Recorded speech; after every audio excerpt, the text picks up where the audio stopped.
이렇게 열렬히 환영해 주셔서 감사합니다. 예, 우리 목사님의 가분한 소개를 받았는데, 목사님은 친구라고 그러시면 제 선배님 되십니다. 1년 선배님 되시고, 그리고 늘 저를 앞에서 인도해 주셨던 분이십니다. 지금은 이제 그런 게 없어졌지만, 이제 제가 93년 1월에 이제 온누리교회 전임으로 오게 되었을 때, 그때는 이제 우리 통합 측 목사님들로 교육자가 다 구성이 되어 있었어요. 그래서 한 두 분 정도를 제외하고는 다 통합 측인데, 우리 이제 장로의 신학대학교가 이제 기수가 있습니다. 그래서 이제 목사님은 85기고 저는 86기인데, 온누리교회가 93년도에 이제 교육자를 여러 명 뽑게 되면서 이 목사님보다 1년 선배인 84기가 한 5분인가, 그렇게 4분인가 5분은 이렇게 많아지게 됐고요. 근데 목사님은 85기로는 혼자 계셨고, 그 다음에 그 후배인 이제 저희 86기가 3명이 있었어요.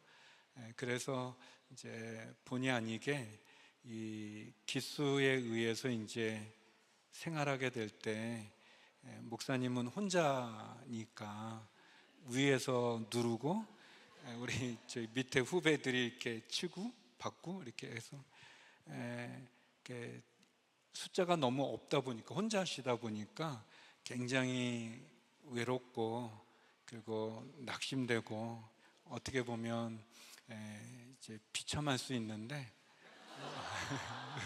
우리 도목사님은 전혀 그렇지 않고 84기 선배들을 들이받으시고 또 우리 86기 후배들을 잘 이끌어줬던 아주 탁월하고 훌륭하신 분이십니다. 절대 굴하지 않고, 그래서 모르는 분들은 동기들이 많은 줄 아는데 혼자세요. 뭐 지금까지도 그러시는데, 아무튼 너무 귀하시고, 또 개인적으로 저에게는 그 선교에 대한 선배님 되실 뿐 아니라 부족한 저를 많이 도와주셨습니다. 온누리교회는 평신도 중심의 선교를 했고, 또 그렇게 지금까지 쭉 이어져 오고 있습니다. 그래서 우리 평신도 선교사님들이, 우리 장로님들이 헌신을 하셔서 선교를 이끌어 가셨었어요. 그러다 보니까 이제 장로님들이 사회생활을 하는 동안에 가지셨던 그런 경력과 또 사회적인 많은 이해들, 그리고 또 위치, 특별히 이제 재정적인 부분에 있어서도 이제 본인의 하나님께서 부어주신 것을 갖고 헌신하셨습니다. 그래서 저희가 일정한 부분만 하고 나머지는 이제 자비랑 선교사 개념과 같이 이렇게 하다가 우리 교육자들이 선교지로 가게 됐는데, 교육자들은 이제 선교지 가게 됐을 때 이제 어떻게 해야 되는가가 이제 약간 주제가 됐었어요. 보통의 다른 한국 교회는 이제 목회자인 경우는 이제 풀 서포트를 하는데, 온누리는 어떻게 할 것인가 했을 때 한 목사님께서 아니다, 우리 온누리 교회는 이 평신도 중심으로 진행되었던 것을 목회자라고 특별히 더 할 수 없다, 똑같이 해야 된다, 이제 그렇게 됐어요. 그래서 이제 문제가 뭐냐면은, 이제 일정한 교회에서 주는 한 3분의 1 정도를 교회에서 후원 받지만, 나머지 3분의 2는 본인들이 이제 그 후원을 받아야 되는 거예요. 그런데 이제 도목사님은 이제 또 능력도 많으시고, 원래 또 선교에 또 많이 사역하셨던, 팀을 맡으셨던, 총무로 이제 섬기셨던 분이셔서, 그렇지만 이제 저는 이제 아무 그것도 없는 상황에서 목사님이 저를 불쌍히 여겨주셔서, 목사님을 후원하고자 하는 선교단체가 있으면 목사님이 이제 본인 얘기도 해야 되지만, 내가 아는 괜찮은 사람이 있는데 이 사람도 후원해 줬으면 좋겠습니다. 그래가지고 목사님 내는 이력서에 제 거를 밑에 끼워서 같이 이렇게 또 교회도 소개해 주고 선교단체도 소개해 주고, 그래가지고 저의 부족한 부분을 이렇게 채워줬던 그런 분입니다. 제가 잊을 수 없는 저희 가정의 귀한 그 은인이시죠. 또 목사님이 이상하게 저보다 항상 먼저 뭐를 하세요. 이렇게 선교지도 먼저 나가셨고 제가 이어 나가게 됐고, 또 본의 아니게 또 미국 이민교회를 하실 때도 목사님이 먼저 하시게 됐고 또 제가 뒤따라서 하게 되고. 근데 이제 시간이 지나서 제가 한 1분 정도만 더 하고 설교할게요. 너무 좋아서, 제가 존경하는 분이고 좋아서. 이제 아무튼 세월이 지나서 어떻게 하다 보니까 이제 제가 다시 귀국하게 됐고, 그리고 목사님은 선교지에 계속 스리랑카에 있게 됐고 저는 이제 한국에 다시 복귀하게 됐었습니다. 그러다 보니까 이제 목사님이 하셔야 되는데 아무튼 제가 수석을 하게 됐고, 그래서 이제 제가 이제 미주에 이제 이민교회를 가게 됐을 때 목사님께서 먼저 LA 온누리교회를 개척하셔가지고 거기 계셨었어요. 그래서 제가 얼바인을 담당할 때 목사님께서 많은 또 도움도 주시고 은혜도 주셨는데, 무엇보다 목사님이 굉장히 좀 어떻게 보면 좀 약간 마초 같은 그런 게 약간 있잖아요. 못 느끼나? 아직 그런 모습을 드러내진 않았구나.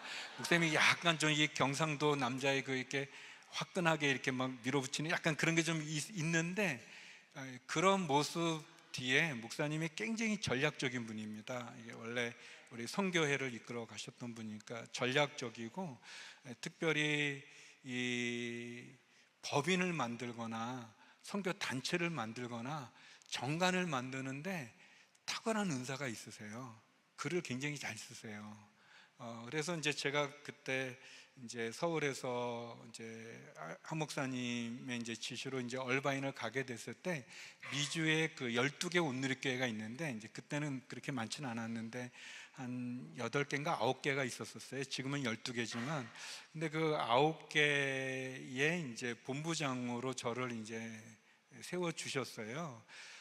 그래서 이제 제가 갔더니 뭐 만들어야 될 게 너무 많은 거예요. 이제 미국의 비영리 단체로 등록도 해야 되고, 또 오마, 뭐 티마, 뭐 여러 가지 규정을 만들고 등록을 해야 되는데, 저는 보기엔 잘할 것 같죠. 저는 꽝이에요. 저는 진짜 못하는데 목사님이 계셔서 제가 목사님 이런 거 만드셔야 된다 그러면은 목사님이 그거를 너무 탁월하게 만들어 주세요. 그래서 한 목사님께 컨펌 받으려고 보내면 한 목사님 너무 좋아하는 거예요. 이렇게 어떻게 이런 걸 만들었냐 하면서, 그때 제가 이제 도 목사님이 만들었다고 말을 해야 되는데 말할 시간을 안 줘서 말은 못하고 그냥 네 이제 그러다가 그래서 목사님 계셔서 제가 미주 생활도 진짜 어렵지 않게 잘 했습니다.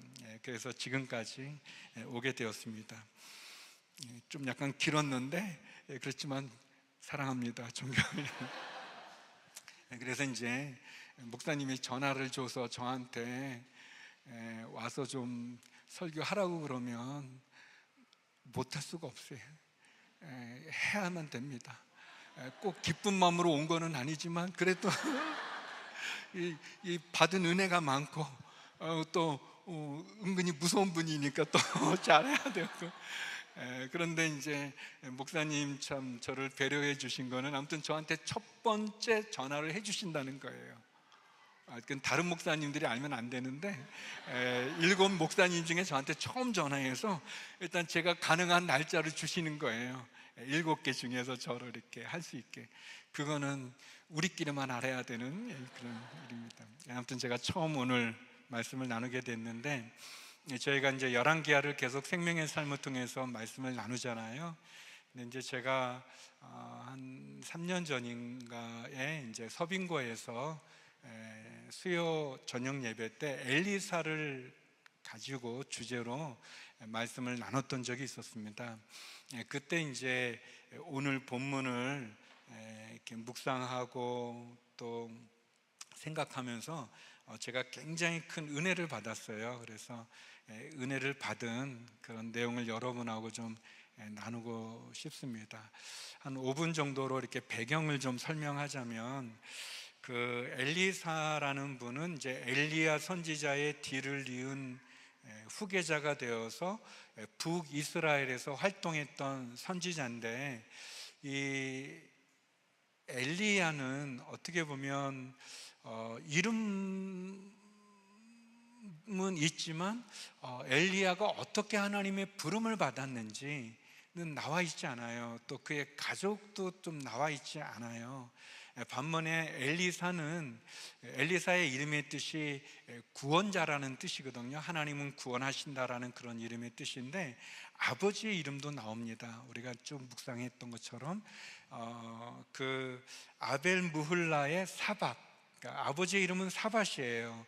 근데 그 사밧의 이름의 뜻은 심판자, 하나님이 심판한다라는 그런 뜻이에요. 그러니까 아버지의 이름이 심판이고 엘리사는 이제 구원이라면, 엘리사의 사역은 이 심판으로부터 구원에 이르게 한다는 것을 알 수가 좀 있고요.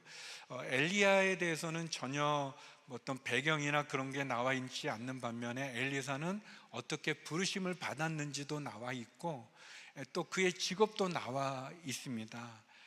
그리고 엘리야는 어떻게 보면 좀 대부분의 시간을 혼자 보낸 외로운 선지자라고도 말할 수 있고요. 그리고 이제 아합 왕가의 그런 사건 가운데 보면 엘리야의 외모 자체가 특별해서 누구든지 저 사람이 엘리야구나라는 것을 볼 수도 있습니다. 엘리야는 굉장히 그 외모 자체도 굉장히 무섭게 느껴지는 그런 분. 이 세례 요한이 광야에서 외칠 때, 세례 요한이 낙타 털옷을 입고 긴 머리에, 나시린으로서의 긴 머리에 그런 모습을 갖췄을 때 사람들이 그를 엘리야로 많이 보았거든요. 마찬가지로 엘리야는 그런 홀로 싸우기도 하고 주로 홀로 활동했던, 그리고 외모 자체도 굉장히 좀 독특한 그런 모습이라면, 엘리사는 굉장히 평범할 수도 있고 우리가 만나볼 수 있는, 그리고 엘리사는 홀로 사역하지 않았습니다. 그는 주로 선지학교라고 해서 우리로 말하면 이제 신학교 같은 여러 지역의 신학교를 운영했던 그런 교장 선생님 같은 그런 분입니다. 그래서 여러 사람과 함께 사역을 했죠. 엘리야가 죽음을 보지 않고 하늘로 들려, 우리가 아는 것처럼 불병거를 타고 하나님의 부르심을 받아 이렇게 죽음을 보지 않고 올라갔던 세 분 중에 한 명이라면, 엘리사는 우리들처럼 나이가 들고 병이 들어서 죽음을 맞이했던 그런 인물입니다. 엘리야의 기적들이 보면 굉장히 이 심판과 많이 관련되어 있어요. 두렵고 무섭고. 우리가 생명의 삶 쭉 나눴지만 50명의 군사와 이 장교가 와가지고 왕이 부르니 우리가 같이 가자 그랬더니 하늘에서 불이 내려가지고 그 50명을 다 불태워서 죽이잖아요. 또 다른 50명을 보냈더니 또 그 사람들도 다 불태워서 죽여버리고. 근데 아이가 있네요. 저기 애가 있는데 너무 무서운 얘기만 제가. 하여튼 뭐 엘리야는 좀 그래요. 그 갈멜산에서도 보면 불러 응답받은 그 기적 이후에 이 바알 선지자들을 딱 그냥 450명을 시냇가에 가서 다 죽이죠. 그러니까 엘리야는 좀 이렇게 막 이렇게 불로 사람을 죽이고 뭐 칼로 죽이고 막 약간 그런 쪽에 있는 반면에, 엘리사는 그가 첫 번째 했던 기적이 뭐냐면 여리고성의 나쁜 수지를 회복시키는, 좋게 변하는, 그 나쁜 물로 인해서 농작물이 피해를 보고 사람들에게 전염병이 퍼졌는데 그 물을 고쳐주는, 회복시켜주는 그런 치유에 굉장히 관련된 기적들을 많이 보여줍니다. 그래서 종종 엘리야는 세례 요한의 그림자로, 또 엘리사는 예수님의 그림자로 보통 그렇게 이해하기도 합니다. 이런 배경을 가지고 오늘 본문에 보게 되면 엘리사는 이제 부름을 받아서 엘리야의 비서가 됩니다. 그래서 엘리사가 처음 등장하는 표현이 뭐냐면 엘리야의 새순물을 갖다 주는, 얼굴 씻을 물을 갖다 주는 그런 인물로 이제 처음 등장하게 돼요. 성경에 보게 되면 엘리야가 이제 엘리사를 부른 이후에 엘리사의 역할이 뭐냐면 엘리야가 일어나면 새순물을 갖다 놓고 또 수건을 들고 기다리다가 이렇게 하는 그 섬기는 역할을 하는데, 시간이 많이 지나서 하나님이 엘리야를 부르게 됩니다. 그리고 엘리야도 그것을 알고, 이제 내가 죽게 되어 하나님의 부르심을 받게 된다는 것을 엘리야도 알게 됐고, 그 모습이 어떤 모습인지는 모르지만 엘리사도 알고 다른 사람들도 다 알게 되는 그런 시간이 되었을 때, 엘리야가 그가 사역을 했던 지역들을 순회하게 됩니다. 순회하면서 그 엘리야가 말을 합니다. 이제 길갈에 가게 될 때 엘리사야, 이제 너는 너의 갈 길을 가라, 그렇게 얘기하죠. 그럴 때 엘리사가 아닙니다, 저는 선생님과 함께 하겠습니다. 그래서 이제 길갈에도 같이 따라가요.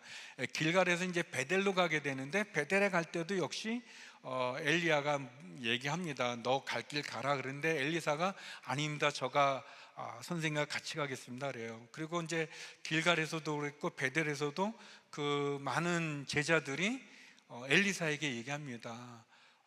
하나님께서 엘리야 선생님을 데려가실 것 같습니다, 그렇게 얘기하니까 엘리사가 조용히 해라, 나도 알고 있다, 라고 이렇게 얘기하죠. 그리고 이제 엘리야는 더 이상 엘리사를 가라고 말하지 않고 여리고를 가게 되고, 그리고 여리고에서도 마찬가지로 많은 사람들이 엘리야를 데려갈 것을 알게 되는 상황에서 엘리야가 이제 엘리사와 같이 요단강을 건너가게 됩니다. 그때 엘리야가 자기의 겉옷을 벗어 둘둘 말아 요단강을 치니까 요단강이 갈라져서 엘리사와 엘리야가 함께 건너게 되죠. 우리가 이제 어제 오늘 나눴던 본문에도 보게 되면 하나님께서 그 갈매산에서 승리한 영적 승리 이후에 이세벨의 저주를 들은 엘리야가 영적 침체에 빠져서 도망가거든요. 도망가 호렙산에 이르렀을 때 하나님을 세미한 바람 소리 가운데 듣게 되는데, 하나님이 세 가지 미션을 줍니다, 엘리야에게. 첫 번째는 하사엘에게 기름 부어 아람 왕을 세우고, 그리고 두 번째는 예후에게 기름 부어 북이스라엘의 왕이 되게 하고, 세 번째는 엘리사에게 기름 부어 후계자로, 예언자로 삼게 하는 세 가지 미션을 주는데, 우리가 쭉 묵상한 것처럼 엘리야는 이 세 가지 미션 가운데 한 가지만 이루고 하나님의 부름을 받습니다. 그것은 엘리사에게 기름 부어서 자기의 후계자를 삼는 거 하만 하죠. 그리고 엘리사가 우리가 아는 것처럼 하사엘에게 기름 부어서 또 예후에게 기름 부어 왕으로 삼는, 그래서 엘리야의 미진했던 사역을, 끝맺지 못했던 사역을 엘리사가 완성하고 이루는 그런 역할을 하게 됩니다. 이 상황에서 이제 엘리야가 첫 번째, 제가 두 가지를 여러분과 나누고 싶은 건데, 첫 번째 교훈인데, 엘리야가 말을 합니다. 첫 번째, 떠나가기 전에 구하라. 떠나가기 전에 구하라. 우리 9절 말씀인데요, 우리 같이 한번 읽어보겠습니다. 시작. 강을 다 건너간 뒤 엘리야가 엘리사에게 말했습니다. 내가 내 곁을 떠나가기 전에 내가 너를 위해 무엇을 말해보아라. 엘리사가 대답했습니다. 선생님에게 있는 영이 2배나 제게 있게 해 주십시오. 이제 요단강을 건너고 나서 엘리야가 엘리사에게 말하는 거예요. 내가 너를 떠나가기 전에 내가 너에게 뭐 해주면 좋겠니? 내게 구해라, 그렇게 얘기하는 겁니다. 중요한 게 뭐냐면 떠나가기 전에 구하라는 거예요. 이제 엘리야가 하나님의 부름을 받아야 될 시간이 된 거예요. 길갈, 베델, 여리고, 그리고 요단강을 건너 이제 왔는데 이제는 헤어져야 되는 거예요. 이제는 떠나가는 거예요. 그러니까 엘리야가 말하죠. 떠나가기 전에 구하라 라고 얘기하는 거예요. 저는 우리에게 필요한 이 영적 교훈은 우리가 떠나가기 전에 구해야 된다는 거예요. 여기 보니까 이렇게 부부가 앉아있는 몇 가정들이 좀 보이고, 제가 여러분 잘 모르지만 이렇게 부부 같아요. 이렇게 부부도 있고, 또 좀 젊은 아직 싱글인 분도 있고 또 혼자 와 계신 분도 계시는데, 내가 그때 그 형제가 좋았는데 이렇게 살아보니까 그 형제가 좋았던 것 같은데, 또 내가 이제 겪어보니까 그 자매가 좋았는데, 부부가 그러면 안 되죠. 부부가 그러면 안 되죠. 또 여기 이제 결혼 못한 분들은 그때 그분을 잡아야 되는데, 그때 그 사람이었는데, 떠나간 다음에 소용없어요. 여러분, 떠나가면 안 되는 거예요. 그러니까 그냥 지금 교제하는 분하고 결혼해요. 하셔야 됩니다. 젊은 분들은 하시고, 이렇게 그럼 말해야 되고, 이렇게 다 고백도 못하고 그냥 떠나가고, 그게 안 되죠. 여러분, 그 떠나가기 전에 구한다는 건 굉장히 중요한 말이죠. 엘리야가 떠나간 다음에 엘리사가 구하면 안 되는 거죠. 그러니까 엘리야가 내가 너 떠나가기 전에 구해라 말하는 거죠. 사실 우리가 그 때를 알고, 어떤 때가 중요한지를 알고 그 때를 분별하는 통찰력을 가질 수 있다면, 분별력을 가질 수 있다면, 그게 나한테 중요한 기회였던 것을 알 수 있다면, 분별할 수 있다면 너무 좋은 거죠. 지금 엘리야가 말한 건 내가 너 떠나가기 전에 구하라라고 얘기하는 겁니다. 성도 여러분, 하나님이 떠나가기 전에 구하라고 그럴 때 그때 구해야 되는데, 그때 구하지 않고 이게 기회인지도 모르고 뭐 이렇게 막 헤매다가 나중에 그때 그게 기회였는데, 하나님이 내게 준 때였는데, 그렇게 후회하면 안 되지 않겠습니까? 엘리야가 말하는 거예요. 떠나가기 전에 구해라. 떠나가기 전에 구해라. 그런데 이제 제가 아는 거는 그 때를 알기가 굉장히 쉽지 않아요. 사실 어렵죠. 어려움이 많습니다.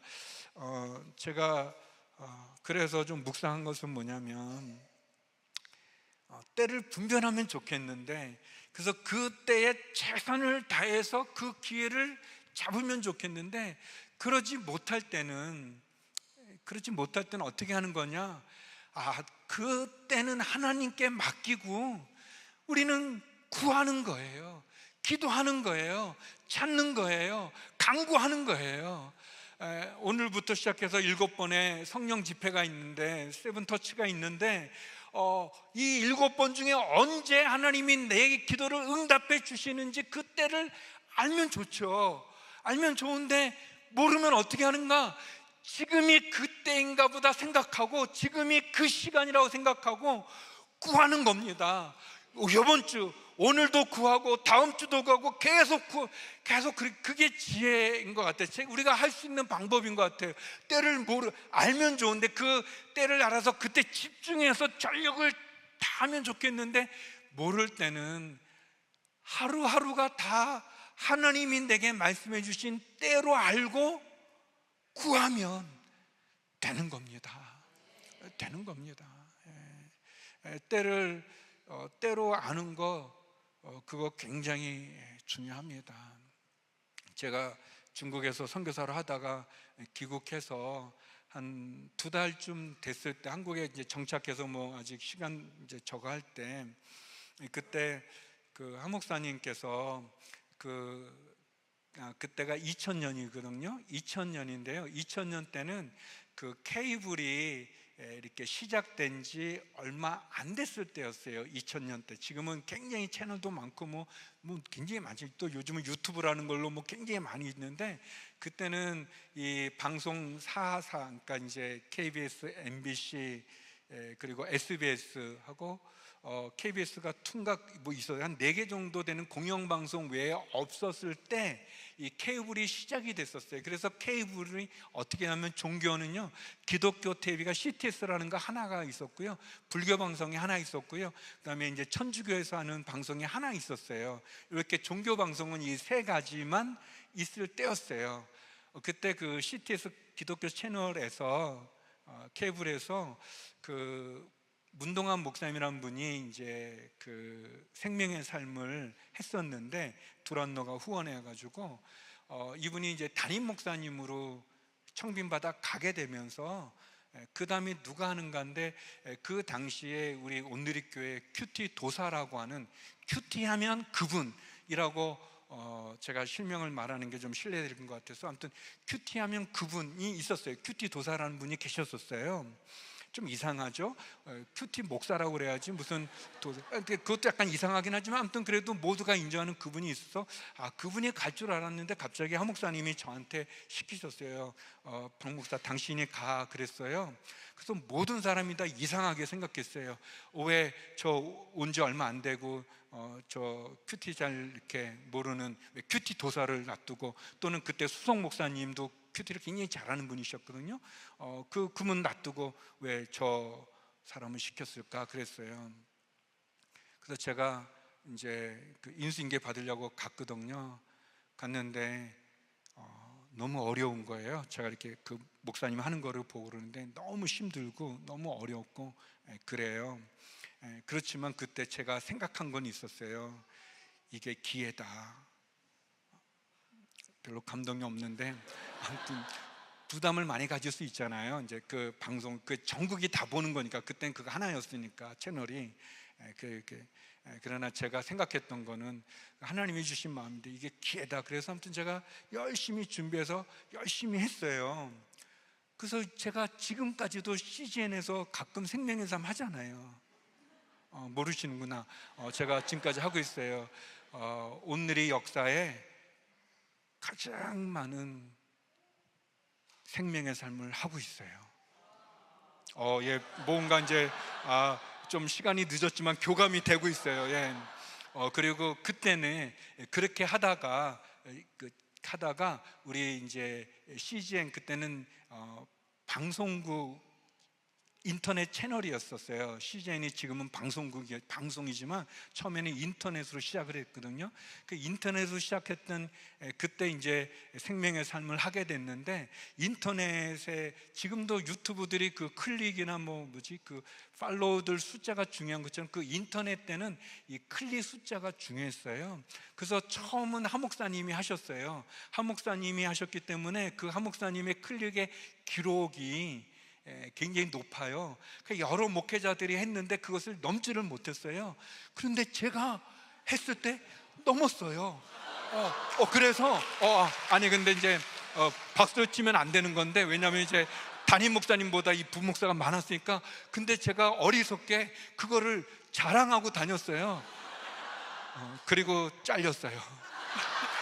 그래서 이제 잠깐 그 잘린 기간이 좀 있어요. 그런데 이제 한 목사님이 워낙 대인이시니까 나중에 이제 또 풀어주셔서 다시 하게 되고, 그다음부터는 제가 절대 그런 얘기 안 하면서 이제 겸손하게 하는데, 아무튼 그래서 지금까지 아무튼 생명의 삶을 하는 거예요. 어떤 상황이 주어졌을 때 그거를 이건 나한테 너무 어려운 일이야, 왜 이걸 나한테 시켰을까, 그렇게 할 수도 있지만 이건 하나님이 내게 준 기회라 볼 수도 있는 거예요. 여러분, 오늘부터 시작하는 우리 금요 성령 집회 7번이 여러분의 삶 속에 중요한 기회일 수 있는 거예요. 떠나가기 전에 구하라는 그 때일 수도 있는 거예요. 이게 다 끝난 다음에 그때 참석할 거, 그때 더 기도할 거, 아니에요. 어떤 상황이 주어질 때 그거를 하나님의 내게 주시는 기회로 여기고 최선을 다하는 거, 그게 필요하죠. 근데 엘리야가 말하는 거예요. 내가 떠나가기 전에 구해라 그랬을 때 엘리사가 얘기합니다. 얘기해요. 바로 저는 선생님이 가지고 있는 그 영의 2배가 있게 해주세요 라고 이렇게 얘기를 해요. 엘리사가 갑자기 그렇게 질문 받았는데 대답하는 것은 엘리사의 마음에 그게 준비되어 있었던 거예요. 준비되어 있으니까 말하라고 때 바로 말할 수 있는 거죠. 여러분, 만약 예수님이 우리 앞에 탁 나타나서 바디메오에게 얘기한 것처럼 내가 너에게 뭐 해주기 원하느냐, 주님 그렇게 자꾸 질문하시잖아요. 성경에 보면 그랬을 때 바디메오는 보기를 원합니다 이렇게 얘기해요. 엘리사는 엘리야에게 선생님의 영에 그 능력의 2배가 있기를 원합니다 그렇게 말을 해요. 근데 예수님이 우리에게 와서 내가 너한테 뭐 해줄까 말하면, 여러분 말할 그게 있으신지요? 있을 것 같아요. 다 있을 것 같죠? 그러나 한번 생각해 보세요. 말하기 굉장히 어려워요. 말해 내가 건강한 거 뭐 이제 저를 예를 들면 저는 설교를 잘하고 싶어요. 그런데 저도 이제 6학년이 됐거든요. 이제 뭐 얼마나 하겠다고 뭐 그걸 할까? 그거보다는 나는 우리 애들이 잘 됐으면 좋겠어요. 근데 아들이 둘이 있는데요. 근데 제가 생각해보니까 애들 다 컸고 요즘 뭐 자기들 살기 바쁜데 뭐 나 신경도 안 써주는데 내가 걔네들 뭐하러 뭐 그런 마음도 또 들고 고민이 되는 거죠. 그럼 내가 건강이 최고니까 건강하게. 근데 제가 봤어요. 건강으로 따질 거로 보면 이 조폭만 한 사람이 없어요. 부류가 없어요. 조폭도 얼마나 힘이 셉니까? 근데 힘 세다고 건강하다고 조폭이 행복하나요? 그 힘으로 나쁜 짓 하고 뭐 그러잖아요. 그러니까 제가 보니까 건강도 좀 그래요. 그러면 이렇게 돈이 많았으면 좋겠어요. 근데 또 그것도 그래요. 뭐 지금 뭐 돈이 많아도 사실 좋긴 하겠지만, 그러나 또 그게 뭐 이렇게 따지다 보면 여러분, 예수님이 내가 너한테 뭐 해줄까 그럴 때 말할 게 별로 없어요. 저는 예뻐지고 싶어요. 예뻐져. 세월이 가보세요. 다 또 그게 또 이렇게 한계가 또 그러니까 건강도 뭐 자녀 막 다 그래요. 사실 우리의 마음에 내가 뭘 강구해야 될지도 사실 모를 때가 많아요. 준비하고 있지 않으면. 그래서 우리에게 필요한 거는 하루가 시작이 될 때, 하루가 맞춰지게 될 때, 예배를 드릴 때, 이런 집회를 할 때, 누구를 만날 때, 그 순간순간마다 하나님과 동행하고 하나님께 무엇을 간구해야 될까를 갖고 그렇게 살아가는 게 필요합니다. 엘리사는 얘기했어요. 엘리사가 저는 선생님의 영의 2배가 있겠다. 선생님의 능력, 선생님의 그 역사, 선생님의 그 사역, 선생님의 그 기적, 그 모든 것에 2배가 있기를 원한다는 것은 엘리사가 엘리야보다, 선생님보다 제가 더 뛰어난 사람이 되고 싶습니다라는 게 아니에요. 그거는 엘리사가 자기의 부족함을 아는 거예요. 자기의 연약함을 아는 거예요. 자기가 이제 선생님의 후계자로 지명받고 싶고, 그래서 2배를 원하는 그런 마음도 있고, 또 선생님의 후계자가 되어 이 사역을 감당할 때 나는 부족하기 때문에 선생님이 하셨던 그 일을 하기 위해서는 선생님의 능력이 있어야 되는데, 근데 저는 그냥 선생님이 했던 것만 답습해 가는, 선생님이 했던 것만 그냥 이어서 하는, 선생님이 했던 것을 그냥 저는 간당간당하게 하는 그런 사람은 되고 싶지 않고, 저는 능력도 없고 자격도 없고 힘도 없고, 그래서 선생님의 능력이 있으면 좋겠는데, 그러나 저는 하나님을 위해, 하나님이 내게 맡기신 사명을 위해 선생님의 그 능력이 있으면 좋은데 2배나 되는 더 많은 능력을 가지고 하나님을 위한 그 일을 잘하고 싶습니다. 더 잘하고 싶습니다라는 그 마음으로 그가 기도하는 거예요. 간구하는 거예요. 선생님보다 더 인기가 높고 싶습니다. 선생님보다 더 유명한 사람이 되고 싶습니다. 그런 차원이 아니라 선생님의 후계자가 되고 싶습니다. 장자가 대개 2 몫을 가져가는 것처럼 그 엘리야가 보았던 많은 제자들이 있는데 그 제자들의 후계자가 되고 싶은 마음과 더불어 자기의 능력 없음과, 그러나 하나님의 일을 감당해야 된다면 잘하고 싶은, 최선을 다하고 싶은, 더 잘하는 그런 마음의 소원으로 엘리사가 엘리야에게 구한 거죠. 그랬더니 이 엘리야가 말합니다. 2번째, 너가 어려운 것을 부탁하는구나. 제가 여러분과 나누고 싶은 2번째는 뭐냐면 어려운 부탁을 하라는 거예요. 어려운 부탁을 하십시오. 우리 10절 말씀인데요, 우리 같이 한번 읽어보겠습니다. 시작. 엘리야가 말했습니다. 내가 어려운 부탁을 하는구나. 그러나 내가 너를 떠나 들려 올라가는 것을 내가 보면 그렇게 될 것이다.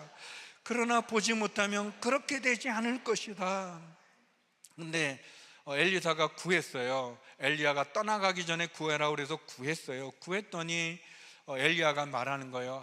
너가 참 힘든 것을 구하는구나, 어려운 부탁을 하는구나 라고 말해요. 이 어렵다는 단어가 그 예수님께서요, 그 부자가 천국 들어가기가 얼마나 어려운지 낙타가 바늘길을 통과해야 되는 그때 말했던 어려운 그 단어예요. 그러니까 이 어려운 부탁에 이 어려운 거는 그냥 조금 어려운 게 아니라 아주 많이 어려운 거예요.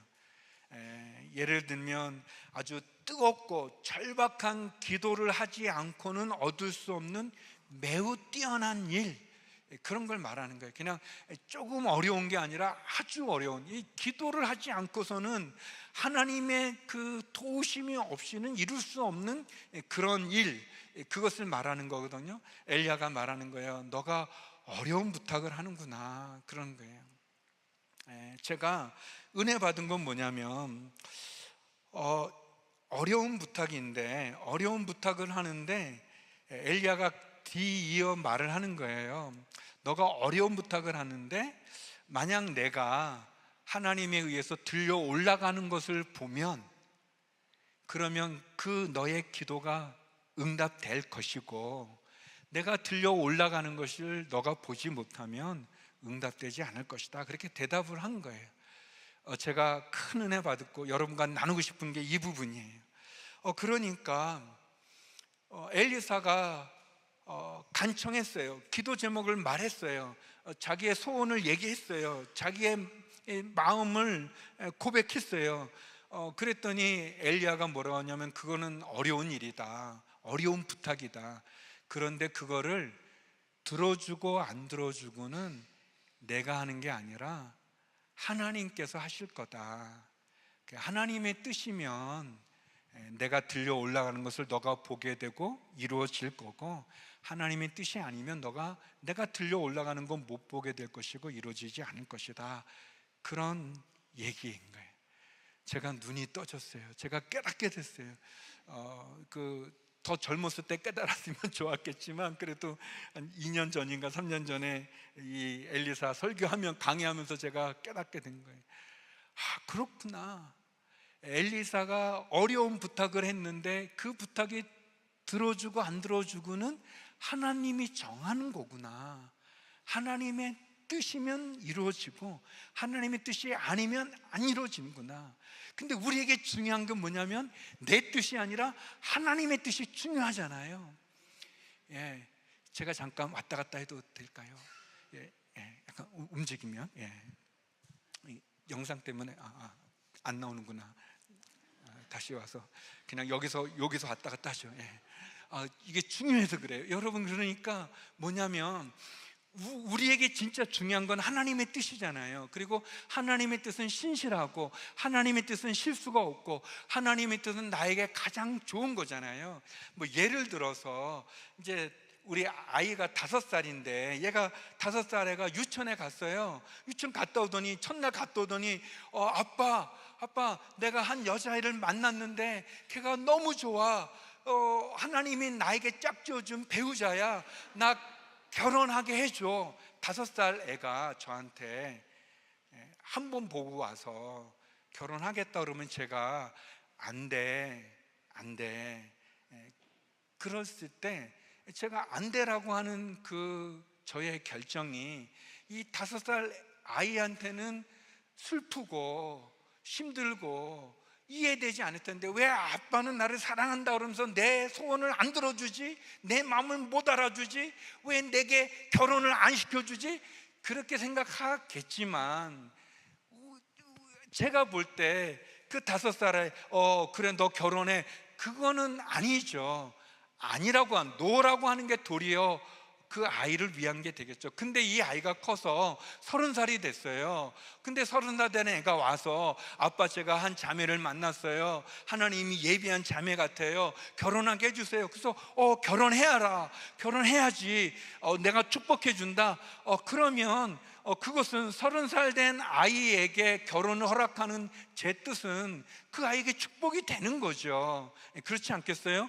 하나님의 뜻이 우리에게 가장 완전한 거예요. 하나님이 노 하는 게 내가 서운할 수 있을지 몰라도 지나보면 알게 된 거. 그때 하나님이 노라고 해주신 게, 바로 응답 안 하고 좀 기다리라고 하신 게, 또 그때 응답해 주신 게 내게 축복이라는 것을 우리가 고백할 수 있는 거죠.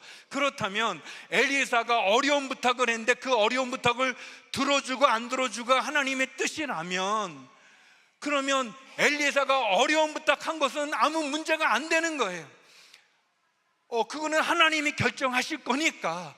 그리고 우리가 아는 것처럼 엘리사는 엘리야가 불마차를 타고 병거를 타고 들려 올라가는 것을 보게 됩니다. 엘리사의 그 소원이 응답이 돼요. 그리고 엘리사는 엘리야의 했던 그 모든 능력, 엘리사가 가졌던 그 역사, 기적, 그 사역, 그 모든 것의 2배를 하게 됩니다. 엘리사가 했던 사역의 기간보다 2배 더 길게 사역하고요, 엘리사가 했던 기적보다 더 많은 기적을 해요. 엘리사는 성경 전체에서 가장 많은 기적을 행한 분이에요. 굉장히 많은 기적을 했어요. 또 그는 여러 시대의 왕들을 통해 역사하는 일을 하고, 엘리야가 했던 영향력보다도 훨씬 많은 영향력을 베풉니다. 근데 목사님, 엘리야는 죽음 보지 않고 하늘에 들려갔지만 엘리사는 병들어 죽었다며요. 그렇죠. 그런데요, 엘리사가 죽었어요. 병들어서 죽었어요. 우리가 똑같이 병들어 죽었는데, 그런데 시간이 오래 지났어요. 그래서 엘리사의 뼈가 마른 뼈가 되어 있는데, 어느 날 이 장사를, 그러니까 그 장례를 치르려고 하는데 갑자기 이 다른 나라 군사들이 쳐들어와서 이 장례 치르는 사람들이 그 죽은 시신을 엘리야에 있는 마른 뼈가 있는 거기다 그냥 구덩이에 던지고 그리고 도망가 버렸거든요. 근데 이 죽은 마른 뼈에 엘리사의 뼈에 닿은 시체가 살아납니다. 살아나요. 그게 열왕기하 13장, 우리가 이제 앞으로 큐티하다 보면 나오는 장면일 거예요. 엘리사는 병들어 죽었지만 그는 죽음 이후에도 죽은 사람을 살리는 그런 기적을 행하는 놀라운 분이에요. 제가 좋아하는 성경 말씀 중에 하나가 달란트 비유인데요, 달란트 비유의 핵심은 그런 내용이거든요. 그러니까 주인이 그 종들의 능력에 따라 1달란트, 2달란트, 5달란트를 주고 떠나고, 그리고 그 종들에게 어느 시간이 지나 돌아왔을 때 2달란트 받은 종에게 주인이 축복해 주고 5달란트 더 남긴 종에게 주인이 축복해 주지만 1달란트 가진 사람은 악하고 게으르다 야단치고 그 1달란트를 뺏는 장면이 나와요. 비슷한 거가 문화 비유라는 게 있는데, 문화는 똑같이 한 문화씩 줍니다. 한 문화씩 주는데 어떤 사람은 10문화를 남기고 어떤 사람은 5문화를 남기는데, 그 한 문화 가진 사람이 또 이 1달란트 받은 사람처럼 이렇게 땅에 가두고 막 주인을 원망하고 그럴 때 그 한 문화를 뺏어서 10문화 가진 사람에게 줘요. 그때 10문화, 한 문화로 10문화를 만든 사람이 저는 10문화나 있습니다 그랬을 때 가진 자는 더 갖게 될 거다라고 말하거든요. 달란트 비유에서도 그렇게 표현하십니다. 마태복음 25장 15절과 29절인데요 우리 같이 한번 읽어보겠습니다. 시작. 그는 종들의 능력에 따라 각각 5달란트, 2달란트, 1달란트를 주고는 여행을 떠났다. 29절입니다. 누구든지 있는 사람은 더 많이 받아 풍성해질 것이며 없는 사람은 있는 것마저 모두 빼앗길 것이다. 그러니까 달란트 비유는 그 사람의 능력에 맞게 주신다는 거예요. 여러분, 평등하다는 건 다 똑같이 주는 거가 아니라 사실 그 사람이 능력에 맞게 주는 게 중요해요. 능력이 안 되는데 더 많이 주는 것도 사실 위기고 어려움이 될 수 있어요. 자기가 그 은사죠, 능력이죠. 그 능력과 은사를 잘 관리할 그런 능력이 안 되는데 더 많은 거 가지면 그게 축복이 아니라 저주가 될 수도 있거든요. 능력에 맞게 줬는데, 근데 달란트 비유의 진짜 핵심은 뭐냐면 처음에 받은 1달란트, 2달란트, 5달란트가 결론이 아니라는 거예요. 아니라는 거예요. 그 주어진 그것을 가지고 착하고, 그러니까 주인의 결정에 따라 내 능력이 2달란트다, 1달란트다, 5달란트다 정해준 그 주인의 결정에 순종해서 그거를 인정하고, 그 다음에 착하고 충성을 하는 거예요. 내게 받은 그 능력을 갖고 내가 충성스럽게 했을 때 2달란트를 더 남겼을 때 이 사람은 4달란트가 되는 거고, 5달란트 받은 사람이 5달란트 더 남겼으면 10달란트가 되어지는 거예요. 문화 비유를 통해 우리가 알 수 있는 것은 주인께서, 하나님께서 우리에게 맡긴 그 일을, 그것이 결론이 아니라 착하고 충성되다면, 다시 말하면 하나님을 사랑하고 하나님의 말씀에 순종하고 하나님의 결정을 받아들이고 내게 주어진 기회를 최선을 다해서 성실하게 헌신되어 일을 할 때 더 많이 남기면 그 많이 남긴 거가 나의 능력이 되고 나의 달란트가 되고 문화가 된다는 거예요. 다시 말하면 여러분이 몇 분은 알 텐데, 제가 지난번 순장 수련회 사관학교죠, 그거 한다고 와서 강의했었어요. 한번. 그때보다 오늘 얼마나 잘합니까? 설교를. 그때 본 분들은 느낄 거예요. 만약 제가 1년 뒤에 또 하면 더 잘해요. 별로 아멘도 안 나오고 교감이 다시 좀 멀어진. 제가 좋아하는 건 대기만성이라는 그 수건대 하나님 마음이에요. 하나님은 지금 여러분의 모습을 결론으로 생각하지 않아요. 아유, 목사님, 제가 나이가 지금 몇인데요, 저는 은퇴했는데요, 저는 지금 직업도 없는데요, 저는 지금 헤매고 있는데요, 저는 지금 제 믿음 하나 간수하기도 힘든데요. 그러나 그게 결론이 아니에요. 큰 대자 그릇 기자 늦을 만 이룰 성이거든요. 큰 그릇은 늦게 완성된다는 그런 뜻이에요. 하나님께서 우리의 지금의 모습으로 보지 않으세요. 결론 짓지 않으세요. 저는 그런 믿음이 있어요. 그래서 제가 계속 성장하고 또 주님 위해서 더 일하고 또 가는 거죠. 육체는 약해지지만 마음은, 근데 제가 느꼈어요. 육체도 약해지지만 사실 이 시간을 통해 하나님이 제게 주어지는 그 기간에 가진 경험은 이루 말할 수 없는 거예요. 우리 때의 부모들이 그렇지만 자녀들이 부모, 아버지 특별히 무시하잖아요. 무시당했어요. 그런 서름이 제게 있었는데 어느 날 아이들이 커가지고 자기들 사회생활 하면서 고생하니까 힘드니까 아빠 물어보는 게 있는 거예요. 할렐루야. 대기만성, 아들에게 인정받는 그런 시간이 오는 겁니다. 오는 거예요. 저는 그 축구를 조금 잘하는데 제가 군대를 갔어요. 군대를 갔는데 이제 공격을 하고 있다가 이제 군대 축구가 막 이렇게 굉장히 이렇게 좀 거칠잖아요. 그래가지고 시작하고 패스하려고 공 차다가 바로 의무대에 이제 이렇게 다리 다쳐가지고 있었어요. 그래서 그때 제가 생각했어요. 이건 내가 공격하면 안 되겠다. 군대에서 공격수 되면 안 되겠다. 내 수비를 봐야 되겠다. 그래서 그 다음에 제가 수비로 이제 전환을 했거든요. 그런데 그날 공이 제 앞에 이렇게, 원래 이제 수비는 이제 공 몰고 오는 공격수를 이렇게 가서 뺏어야 되는데 그게 아니라 공이 저한테만 오는 거예요. 공격수는 좀 멀리 있고. 그래서 뻥 찼어요. 군대 축구의 핵심은 뻥 축구거든요. 그냥 상대 진영으로 뻥 차는 게 최고거든요. 뻥 찼어요. 그때 이상한 게 공이 저한테만 오는 거예요. 그리고 이제 어떤 이제 그 상대 중대 어떤 이렇게 몸이 좋은 분인데 막 오는데 제가 막 뛰어가서 이제 막으려고 뛰어가는데 제가 너무 빨리 뛰어가지고 멈추지를 못했어요. 그래가지고 그분하고 부딪혔어요. 제가 원래 그러려고 하는 게 아니라 내가 멈추지를 못해서 할 수 없이 부딪혔어요. 둘이 잠깐 기절했거든요. 그 다음부터 저희 연대에서 축구할 때 제가 가면 미리 피해요. 그리고 제가 유명해졌어요. 수비로 유명해졌어요. 그 제가 알았어요. 야, 내가 이 대학생 그러니까 고등학교 그럴 때보다도 내가 더 잘하는구나. 그거는 저한테 놀라운 은혜. 근데 하나님 저한테 그렇게 해주는 거예요. 그리고 사실 제가 중국 가기 전에는 설교도 원고만 그냥 있는 것처럼 약간 샌님 같은 그런 설교를 했었어요. 근데 중국 갔다 와서 바뀌게 되고 그랬어요.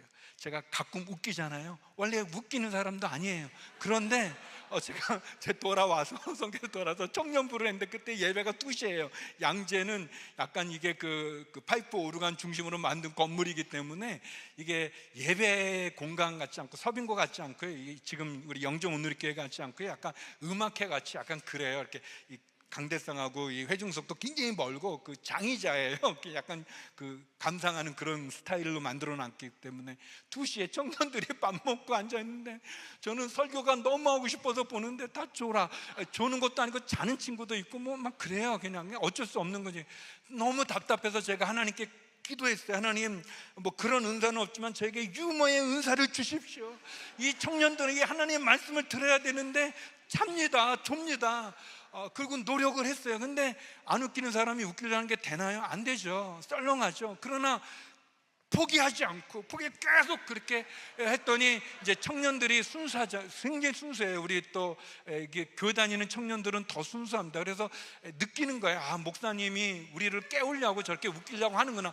웃어주자. 그러니까 이 형광등처럼 이렇게 바로 웃어야 되는데 이렇게 좀 있다 웃어요. 그러니까 기분 나쁘죠. 저도 사실 이제 웃어주는 거니까. 그러나 좌절하지 않고 계속 했는데 이게 은어처럼 묘한 게 있어요. 저의 유머가 이렇게 안 웃긴데 웃다 보면 나중엔 진짜 웃겨요. 그래서 이제 막 이렇게 점점 제가 그 샌님같이 원고 읽던 그런 설교자였는데 달라지는 거예요. 여러분, 하나님이 우리에게 한 달란트로 우리의 결론을 짓지 않으셨어요. 시작은 1달란트, 2달란트, 5달란트지만 우리가 하나님의 그 결정을 받아들이고 하나님이 내게 주신 상황을 받아들이고 내게 주신 능력을 받아들이고 은사를 받아들이고 달란트를 받아들이고 착한 마음으로 그리고 충성을 다하는 것, 최선을 어떻게 엘리사처럼 어려운 부탁을 하는 거예요. 어려운 부탁. 쉬운 거는 그냥 하세요. 조금 노력하면 될 만한 건 하세요. 그러나 하나님 앞에 어려운 부탁을 하는 거예요. 그 어려운 부탁은 왜냐면 하나님의 뜻이면 들어주고 뜻이 아니면 안 들어주는 거예요. 그래서 내가 구했을 때 안 들어줬다고 우리가 의기소침할 필요도 없어요. 아, 하나님의 뜻은 완전하기 때문에 기다리면 되는 게 있구나. 아직은 아니구나. 만약에 들어줬다고 우리가 교만해도 안 돼요. 내가 높아졌다고 교만해도 안 돼요. 마치 내가 능력 있어 그런 것처럼 그래도 안 되는 거예요. 하나님이 들어준 것처럼 엘리사 선지자처럼 하나님이 그에게 주신 그 엘리야의 영의 2배가 되는 그 어려운 부탁을 들어준 그 뜻대로 엘리사가 얼마나 많은 일을 감당합니까? 많은 일을 행합니까? 사랑하는 우리 영종 온누리교회 성도 여러분, 우리가 이 저녁 기도할 때 어려운 부탁을 하기를 축원합니다. 그리고 여러분의 삶의 지금의 모습을 결론 짓지 말고 이것으로 끝났다 얘기하지 마시고 하나님 앞에 더 큰 비전을, 더 큰 기도를, 더 큰 소원을, 더 큰 은혜를 구하십시오. 그냥 할 수 있는 거를 구하는 게 아니라 나를 1달란트, 2달란트로 5달란트로 제한하는 게 아니라 더 큰 일을 이루는, 그리고 그 일을 이루면서 필요한 것은 하나님께 영광을 돌리면서 그 일을 하는 거죠. 엘리사는 엘리야의 능력의 2배를 받았다고 교만하지도 않으셨어요. 자기를 자랑하지도 않았어요. 도리어 그는 그에게 주어진 그 많은 능력을, 기적을 행하며 하나님 앞에 영광을 돌리게 되었죠. 그 수많은 사람들을 치유하고 고치고 회복했던 그 엘리사가 자기가 병들어 죽게 됐을 때 자기를 위해 하나님께 간구하지 않았어요. 그리고 병들어 죽은 걸로 그렇지 않았어요. 그의 마른 뼈까지도 하나님께서 해주신 거죠. 반주를 해달라고. 마무리를 짓겠습니다. 저는 여러분에게 도전하고 싶은 거예요. 나누고 싶은 거예요. 제가 큰 은혜를 받은 부분은 그런 거예요. 아, 때가 중요하구나. 떠나가기 전이 중요하구나. 그런데 내가 그때를 모를 때 어떡하지? 하나님이 제게 주신 것은 그때는 내게 맡기고 너는 내게 구하고 찾고 두드려라, 내게 간구하라, 그런 거였어요. 그리고 돌아보니까 그게 최선인 거예요. 그게 가장 좋은 거예요. 너무 좋은 거예요. 너무 좋은 거예요. 그리고 더 큰 은혜를 받은 건, 어려운 부탁은 하나님이 정하시는 거니 나는 하나님 앞에 나를 작게 보지 않고 낙심하지 않고 포기하지 않고 그분께 어려운 부탁으로 간구하는 거구나, 그렇게 생각하니까 갑자기 마음이 뜨거워지는 거예요. 갑자기 제가 다시 시작해 볼 수 있는 그런 은혜가 생기는 거예요. 그래서 제가 늘 하는 설교겠죠. 그러나 그 설교를 늘 하는 것처럼 하지 않고 또 하나님께서 더 능력 가운데 더 부지런히 더 열심히 최선을 다하고 그냥 설렁설렁하지 않고, 사랑하는 성도 여러분, 사실 우리에게 온누리교회는 얼마나 큰 은혜와 축복이 되어집니까? 돌아가신 하 목사님 걸어다니는 종합병원이라고 그랬어요. 그러나 그 목사님께서 그 병 때문에, 종합병원이라는 말을 들었던 그분이 병 때문에 하나님의 일을 못한 게 없다고 말씀하셨어요. 내 능력이 내게 족하도다라고 말하는 그 음성처럼 그렇게 목회하시면서 우리들에게, 우리 성도님들에게 그런 모습을 보여줬어요. 하나님을 위해서 자기의 병이, 자기의 그 약한 육체가 하나님이 주신 그 비전을 제한하지 못하는, 그래서 안주하지 않고 뒤로 물러서지 않는 그것을 보여줬어요. 여러분, 우리 이재훈 위임 목사님 국회 앞에서 홀로 시위하면서 이 나라가 잘못된 방향으로 가는 것에 대해서 외치고 부르짖고 그렇게 하지 않습니까? 저는 우리가 이런 귀한 지도자가 함께 만난 것도 축복입니다. 여러분, 온누리교회가 재정에 있어서 어떤 일을 하고 안 하고가 아니에요. 온누리교회가 재정을 갖고 비전을 선포하는 게 아니라 이 일이 하나님이 원하는가 안 원하는가, 이 일을 하나님이 하기 원하는가 안 하는가를 따지고, 그래서 하나님이 하기 원하면 사람들이 반대해도, 세상 사람들이 손가락질해도, 재정이 많이 들어도 그 일을 하는 교회가 온누리교회고, 그렇게 지난 39년을 지내왔어요. 영종 온누리교회도 마찬가지고요. 사랑하는 성도 여러분, 여러분을 작게 보지 마세요. 여러분을 결론 내리지 마세요. 이 저녁에 하나님께 기도할 때 어려운 부탁을 하십시오. 하나님께 맡기고, 그것을 되고 안 되고는 하나님께 맡기고, 그래서 우리가 겸손하고 또 열등감에 빠지지도 않고, 중요한 건 그 하나님 앞에 엘리사의 마음을 가득 채웠던, 내가 하나님의 일을 하는데 엘리야 선생님 그 일을 감당하는데 2배로 하고 싶습니다, 더 많은 일을 하고 싶습니다라는 그 마음으로 우리의 삶 속에 어려운 부탁을 하는 거죠. 지금의 여러분의 모습이 결론이 아님을 기억하고, 상황에, 여러분 현실에 후퇴하거나 물러서거나 포기하거나 좌절하거나 절망하는 것이 아니라 다시 엘리사의 마음을 가득 채웠던 그 마음으로 우리가 하나님께 어려운 부탁을 하는 우리 영종 온누리교회가 되기를 주의 이름으로 축원합니다. 그리고 그 어려운 부탁, 그 기도가 응답되어 하나님께 영광 돌리는 저와 여러분, 우리 모두가 되기를 주의 이름으로 축원합니다. 우리 시간 함께 주님 한번 크게 외치며 주님께 기도하기를 원합니다. 어려운지 쉬운지는 하나님께 맡기고 떠나가기 전에 어려운 부탁으로 주님께 나가기를 원합니다. 함께 주여 외치겠습니다. 주여.